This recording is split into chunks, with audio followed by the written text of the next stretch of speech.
اعوذ باللہ من الشیطان اللعین الرجیم بسم اللہ الرحمن الرحیم۔ ناظرین سلام علیکم ورحمۃ اللہ وبرکاتہ۔ آج ہم ایک بار پھر آپ کے درمیان حاضر ہوئے ہیں ہمارا پروگرام سوالوں کا سفر لے کر، جس میں ہم رمضان المبارک اور روزے سے متعلق چند سوالات اپنے آقا کی خدمت میں پیش کرتے ہیں اور ان سے اپنے جوابات طلب کرتے ہیں۔ آج پھر ہمارے درمیان حاضر ہیں عالی جناب مولانا پیام حیدر رضوی صاحب۔ ہم مولانا کا استقبال کرتے ہیں ہمارے اس پروگرام میں۔ قبلہ السلام علیکم ورحمۃ اللہ وبرکاتہ۔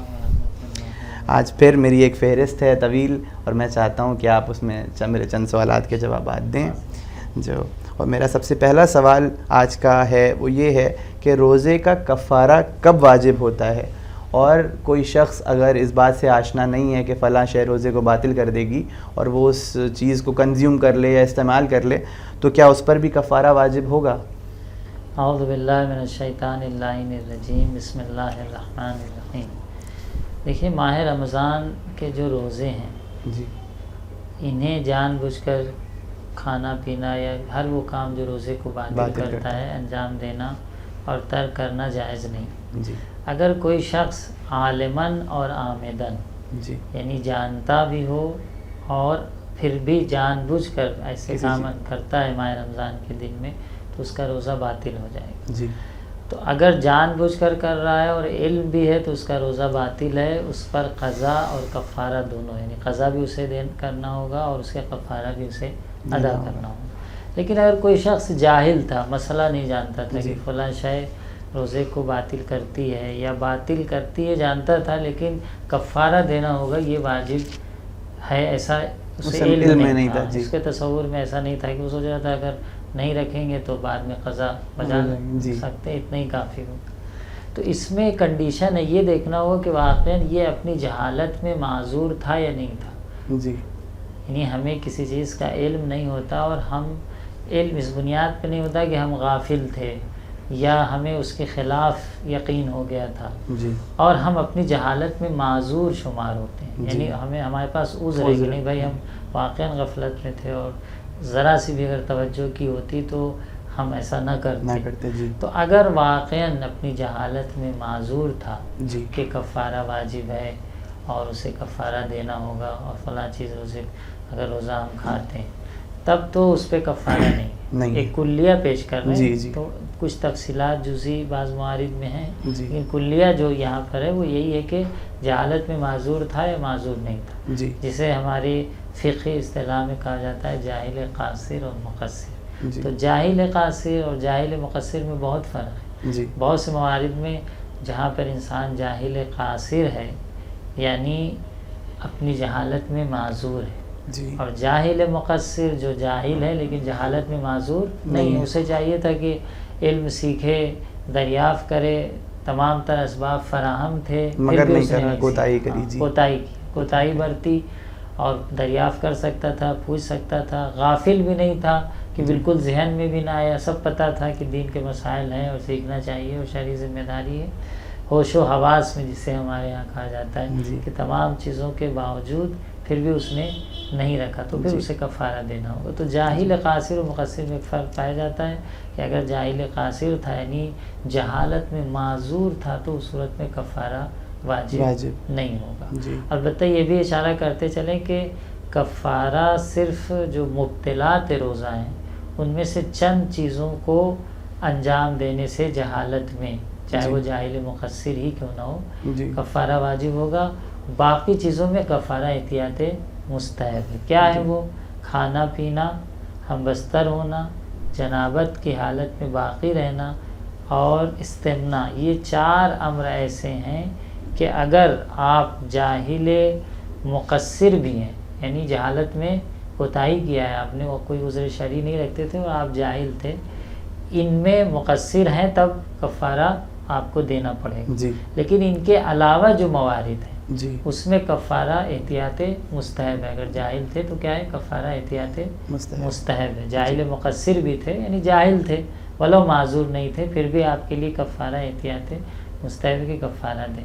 تو ان چار موارد میں جو ہم نے ذکر کیا ابھی پھر سے بیان کریں کہ آپ کھانا پینا، ہم بستر ہونا، جنابت پر باقی رہنا، جنابت پر خاتون اپنے حیض و نفاس کے غسل پر باقی رہے وہ نہیں، جی صرف جنابت پر باقی رہنا اور استمنا کرنا، ان 4 مورد میں اگر جاہل مقصر تھا تو کفارہ دینا پڑے گا، لیکن اگر جاہل قاصر تھا، اپنی جہالت میں معذور تھا تو کفارہ نہیں ہے۔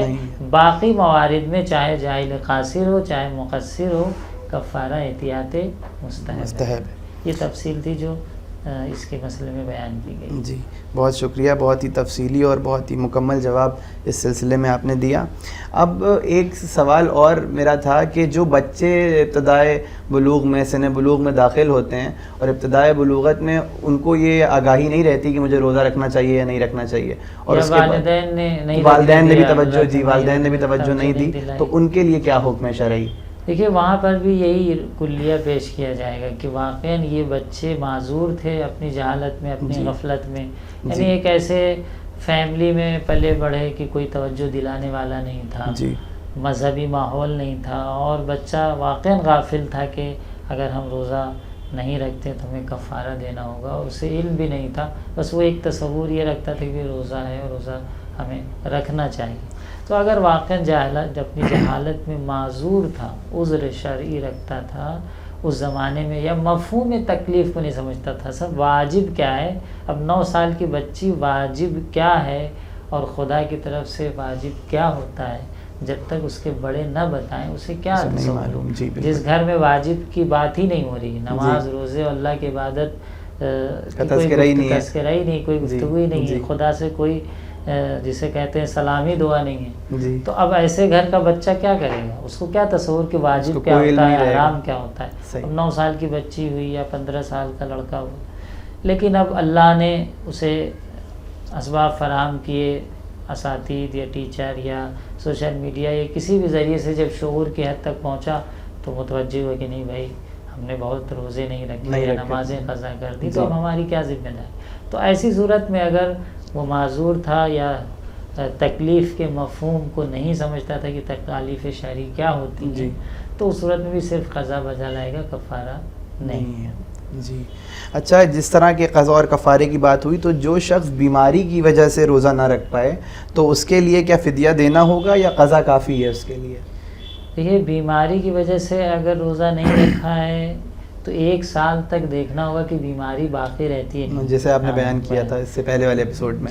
جی کہ 1 سال تک اگر بیماری باقی رہتی ہے تب تو قضا ساقط ہے، لیکن اگر 1 سال کے اندر صحیح ہو جاتا ہے تو اس کی قضا بھی بجا لائے گا اور فدیہ بھی نہیں ہے، یعنی مریض پر فدیہ اسی وقت ہے جب وہ اس کی بیماری 1 سال تک کنٹینیو رہے۔ جی بہت شکریہ قبلہ۔ تو ناظرین، ہم نے دیکھا کہ کس طرح آپ نے تفصیلی جواب بیان کرے، اور اس طرح کے جوابات ہم پہلے ایپیسوڈز میں بھی آگاہ دے چکے ہیں۔ میں آپ سے گزارش کروں گا ان ایپیسوڈز کو بھی دیکھیں تاکہ تمام کنفیوژنز ہمارے درمیان سے دور ہو سکیں۔ قبلہ ایک سوال میرا اور تھا کہ کفارہ تاخیر کیا ہے؟ اس کے بارے میں اکثر معاشرے میں بات ہوتی ہے، تو کفارہ تاخیر کیا ہے اور اس کے بارے میں وضاحت کریں کہ کیا آئندہ سال سے پہلے قضا بجا لانا لازم ہے کہ نہیں، جس طرح آپ نے جواب دیا؟ یہ کفارہ تاخیر بہت سے لوگ نہیں جانتے۔ کفارہ تاخیر ایک بہت ہی اہم اور امپورٹنٹ مسئلہ ہے، یعنی ہم نے اپنے روزے قضا کیے، اب کس بنیاد پہ قضا کیے وہ ہمیں نہیں پتا، مثال طور پہ غافل تھے جیسا ابھی ہم نے عرض کیا، اور ابتدائے بلوغ چند سال تکلیف مکلف ہونے کے باوجود بھی ہم روزے قضا کرتے رہے، کفارہ نہیں ہے، غافل تھے فرض کیا، اور اس کی قضا بھی نہیں، قضا تو اس پہ واجب ہے، لیکن اس نے 1 2 سال 3 سال 4 سال گزر گئے، قضا بھی نہیں بجانا۔ تو دیکھیے اس سال کا روزہ جو آپ نے قضا کیا ہے وہ اگلے سال رمضان تک جب آپ اس کی قضا نہیں بجا لاتے ہیں تو آپ پر کفارہ تاخیر واجب ہو جائے گا، جسے فدیہ بھی کہتے ہیں۔ ہم نے ہمارے روزے اس سال قضا ہوئے، سفر میں قضا ہوئے، کسی اور بنیاد پر قضا ہوئے، اور ہم نے اگلے سال رمضان تک روزے نہیں رکھے، تو کیونکہ 1 سال اسلام نے فرصت دیا ہے کہ ہم 1 سال کے اندر اپنے روزوں کی قضا بجا لائیں، اور کوتاہی بھی نہیں کہلاتی کہ بھائی ٹھیک ہے جب فرصت ملی اگلے سال کے، اب نہیں اگلے سال رمضان بھی آ گیا اور پھر بھی آپ نے قضا نہیں رکھی اور غافل تھے، تو اب یہاں پر آپ کو ہر دن کے بدلے 750 گرام وہی اناج جی گیہوں آٹا چاول جو ہے وہ آپ کو غریب مستحق کو پہنچانا دینا پڑے ہوگا. گا. تو یہی کفارہ تاخیر ہے. تو جو افراد نماز وضو سے غافل ہیں یا سالوں تک قضا نہیں بجا لاتے ہیں جی. تو انہیں چاہیے کہ اس کی طرف متوجہ ہوں اور کفارہ تاخیر بھی اپنا ادا کریں. جی بہت شکریہ قبلہ. اچھا، جس طرح یہ تمام باتیں آپ نے بیان کری کہ قضا ہونے کے بعد فدیہ اور کفارے کا کیا حکم ہے، ایک بہت ہی دلچسپ سوال جو اکثر لوگ کرتے ہیں کہ کیا کفارہ یا فدیہ پہلے دیا جا سکتا ہے؟ یعنی عمدن پہلے ہی ہم دے کر اس کے بعد روزے نہ رکھیں، ترک کر دیں. نہیں دیکھیے، کفارہ تو جب آپ روزے قضا کریں گے اور بے وجہ قضا کریں گے تو کفارہ ہے. کفارہ تاخیر بھی جب 1 سال آپ نہیں رکھیں گے تب ہے. جی. فدیہ بھی جب آپ 1 مہینے روزے نہیں رکھیں گے بیماری کی بنیاد پر یا بہت زیادہ پیاس لگتی ہے جی. تو جو موارد ہیں فدیے کے، اس میں بھی آپ کو ماہ رمضان کے بعد ہی وہ فدیہ ادا کرنا ہے. جی. ماہ رمضان سے پہلے آپ وہ فدیہ ادا نہیں کر سکتے. صرف ایک چیز ہمارے یہاں اس کا کنسیپٹ پایا جاتا ہے، وہ یہ کہ فطرہ اگر کوئی ماہ رمضان میں دینا چاہتا ہے عید فطر سے پہلے تو وہ ماہ رمضان میں دے سکتا ہے. باقی چیزیں آپ پہلے نہیں دے سکتے. قبلہ، جس طرح آپ نے فدیہ اور کفارے کے بارے میں وضاحت بیان کری، ایک سوال اور میں پوچھنا چاہوں گا کہ فدیہ کس گروہ پر یا کن افراد پر دینا واجب ہے؟ ہاں دیکھیے، فدیہ کا تصور بہت ہمارے ذہن میں مبہم رہتا ہے کہ فدیہ کس کو دینا ہے، کسے نہیں دینا ہے. تو یہ 4 گروہ ہیں، 4 جن کے اوپر آپ کو واجب ہے کہ وہ فدیہ دیں. جی. اور فدیہ ان کے علاوہ کسی اور پہ واجب نہیں ہے. وہ 4 گروہ کون ہیں؟ ایک تو وہ جسے بہت زیادہ پیاس لگتی ہے جی، اور پیاس کی شکایت شدت کی ہے، بنا پہ پیاس کی بیماری ہے پیاس لگنے کی، تو اس پر واجب ہے کہ ہر روزے کے بدلے 750 گرام فدیہ دے، یعنی پورے مہینے کے 22.5 کلو جو اناج ہوتا ہے. جی.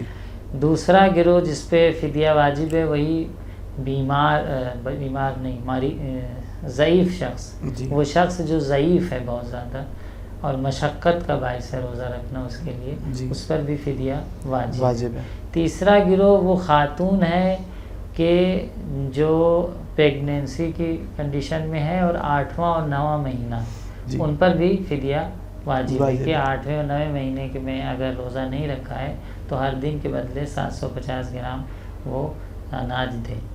اور چوتھا گروہ بھی یہی خواتین ہیں جو خواتین بچوں کو دودھ پلاتی ہیں. جی. اگر بچے کے لیے دودھ نہ پلانا نقصان دہ ہے اور بہت زیادہ مشقت کا باعث ہے اور مجبوراً انہیں بچے کے دودھ پلانے کے لیے روزے کو ترک کرنا پڑ رہا ہے، جی. تو ایسی صورت میں وہ ہر دن کے بدلے 750 گرام فدیہ بھی دیں گی. بعد میں قضا بھی بجا لائیں گی، فدیہ بھی دیں گی. تو جو بیمار ہیں اور پیاس کی بیماری ہے، اگر بعد میں انہیں قضا بجا لانا ممکن ہے تو قضا بجا لائیں گے. نہیں ممکن ہے تو فدیہ دینا ہی کافی ہوگا. اور اگر قضا بجا لا سکتے ہیں تو قضا بھی بجا لائیں اور فدیہ بھی ادا کریں. تو یہ 4 گروہ ہیں جن پر فدیہ واجب ہوتا ہے. جی بہت شکریہ قبلہ. تو ناظرین، ہم نے دیکھا کہ آقا نے کس طرح ہمارے تمام سوالات کے جوابات تفصیلی طور پر دیے اور بہت ہی کم الفاظ میں سمیٹ کے ہمارے تمام جوابات ہم کو عطا کرے. ہم انشاءاللہ اسی سلسلے کو آگے ایپیسوڈز میں بڑھائیں گے. تب تک کے لیے آپ اپنا خیال رکھیں. فی امان اللہ. خدا حافظ. السلام علیکم ورحمۃ اللہ وبرکاتہ.